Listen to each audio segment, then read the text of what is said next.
Baik, perkenalkan, nama saya Jonathan Prasetyadi. Pada kesempatan kali ini, saya akan mendemonstrasikan tugas akhir proyek bootcamp, yaitu membangun modul custom perpustakaan yang bernama My Library menggunakan modul 18 Community Edition.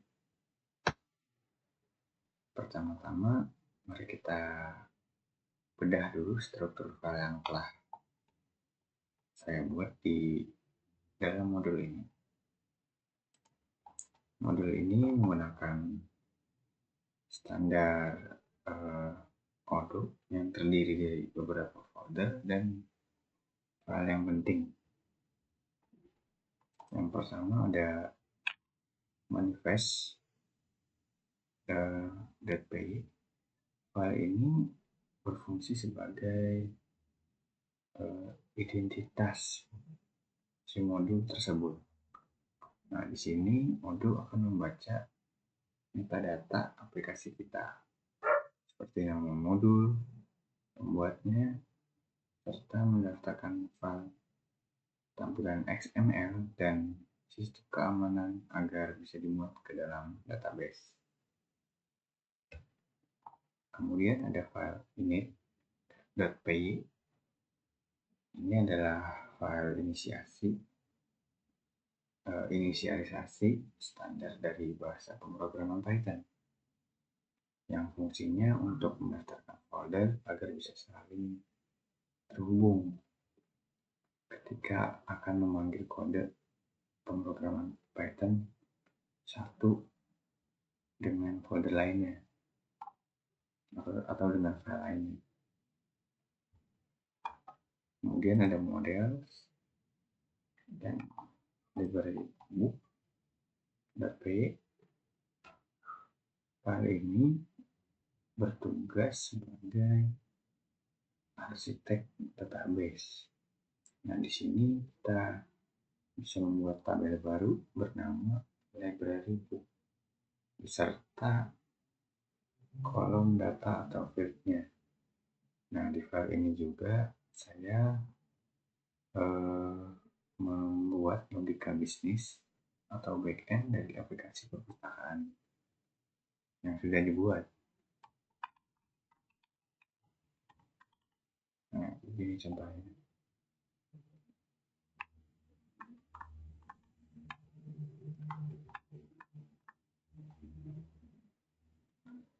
Selanjutnya ada di views library view.xml. File XML ini berfungsi sebagai perancang antarmuka atau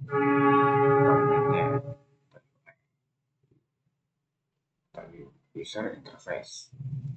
Nah, di sini kita bisa mendesain bagaimana tabel data, kemudian tampilan formulir inputnya, hingga tombol aksi yang akan dilihat oleh pengguna. Kemudian ada semantik. Nah, di file model akses CSV ini berfungsi sebagai pengatur hak akses keamanan. Di Odoo, jika kita membuat tabel baru tanpa file CSV keamanan ini, maka sistem secara otomatis akan memblokir dan menyembunyikannya dari pengguna. Selanjutnya, git-ignore. File ini berfungsi atau bertugas memberitahu Git untuk mengabaikan file sampah compiler Python seperti PyKC agar repository GitHub kita tetap bersih.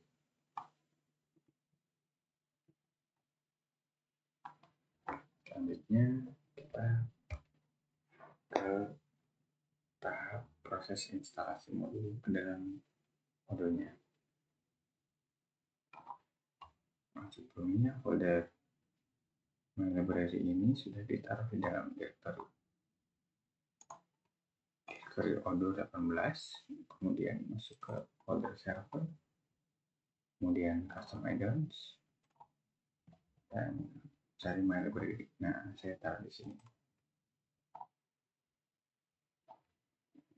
Kemudian di browser,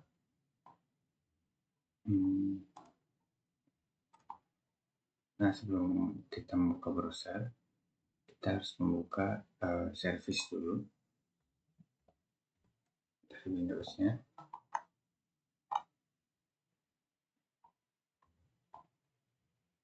Di sini kita cari mode server, kemudian kita klik restart agar folder yang sudah ditambahkan tadi bisa terdaftar di aplikasi ini. Jangan lupa di mode konfigurasinya tambahkan path-nya untuk folder custom add-ons. Setelah itu kita kembali ke browser dan kita ke menu setting untuk mengaktifkan developer modenya.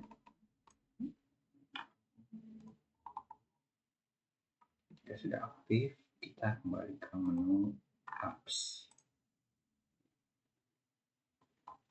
Di sini kita cari saja my library.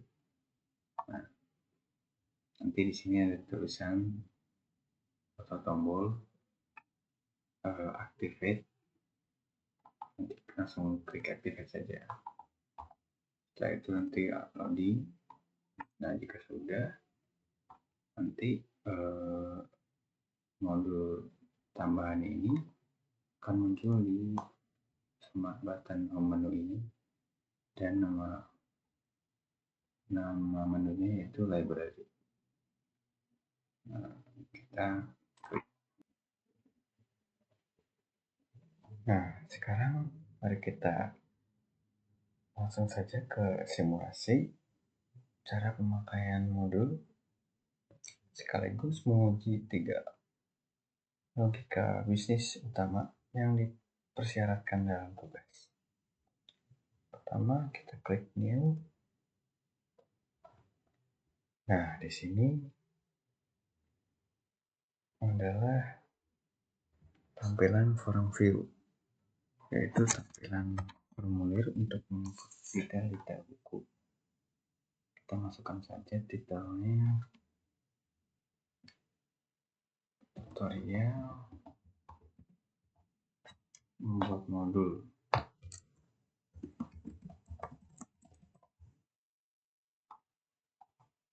Nah, setelah itu di sini juga ada 2 field relasional atau penghubung antara tabel. Yang pertama ada field many to one yang bernama author. Ini fungsinya untuk menghubungkan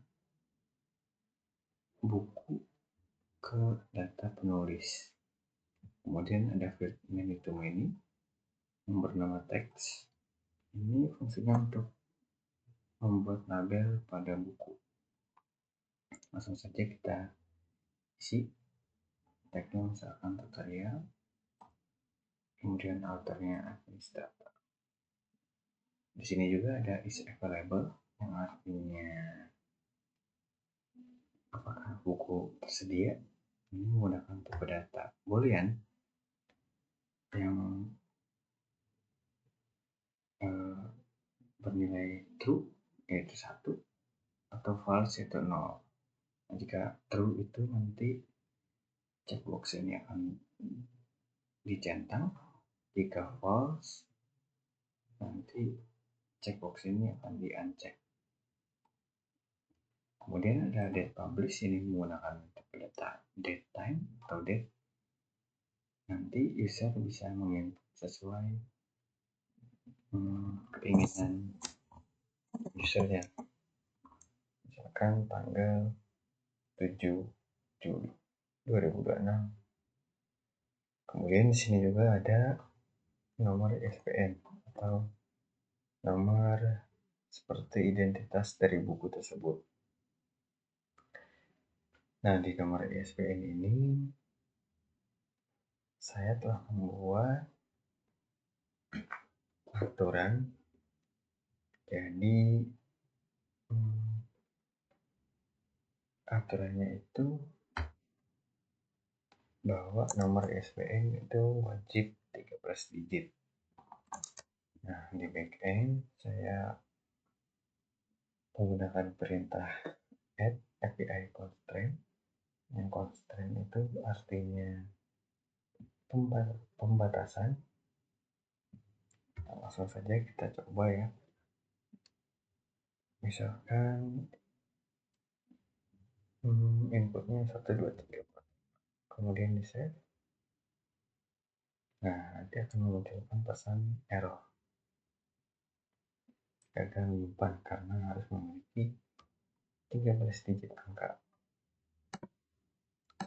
Kemudian kita isi dengan data yang sesuai. Kemudian klik save.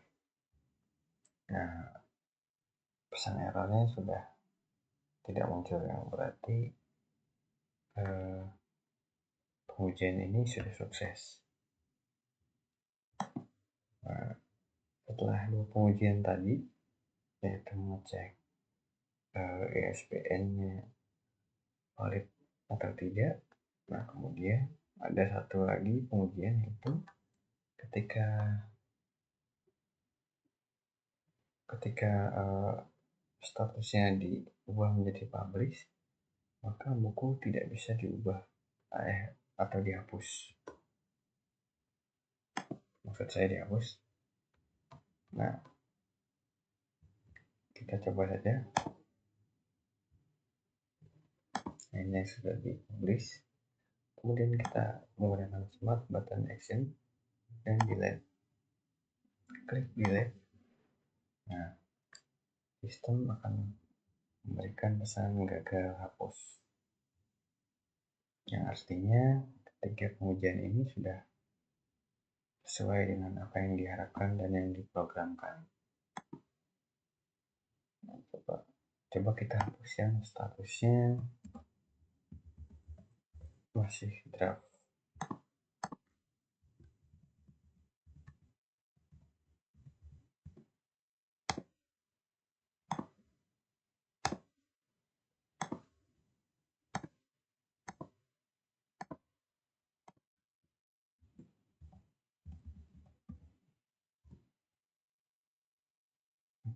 Save, kemudian kembali ke library atau books.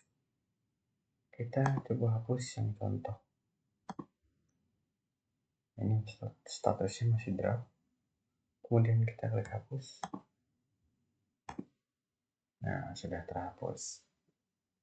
Nah, jadi sekian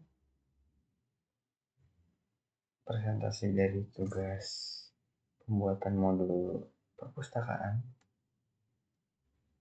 Jika ada yang kurang dimengerti, mohon dimaafkan.